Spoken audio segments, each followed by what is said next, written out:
Inom tayo ng buko juice na may orange. Yan, masarap ito ngayon sa tag-init. Iputi na lang, may dumaan na magbubuko. Nakabili ako ng 2 piraso at pinabalatan ko na sa kanya ng manipis. Para madali ko na lang itong gagawin. Yan, sinalin ko na sa pitsil yung tubig niya. Tsaka ito, gamit ko na lang yung gunting. Madali na kasi manipis na siya. Yan, ito na.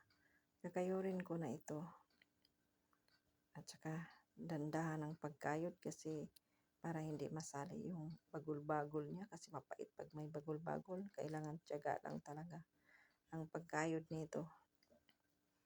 Yan, manipis kasi yung malambot yung bagol-bagol kaya ingatan na. Yan, isalin ko na ito sa pitsil. 2 piraso lang itong buko. Yan na, ito na. Lagyan ko na siya ng yelo para lumamig na. At saka lagyan ko na rin siya ng ng gatas. Yan, tamang-tama lang nga. Matamis siya. Pangpalasa lang ba. At saka kalahati lang yung orange na ilagay ko dito.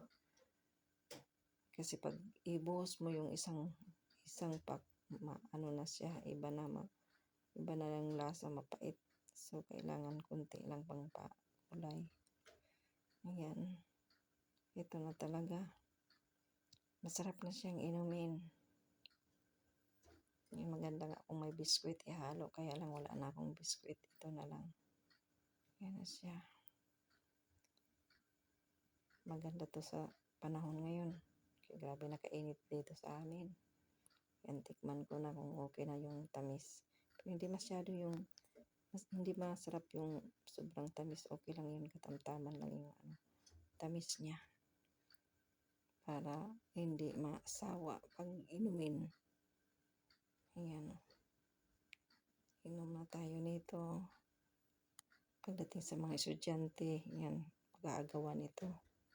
Kaya masarap siya. Ito na. Ready na ang pagpalamig ko. Hanggang dito na lang. Salamat.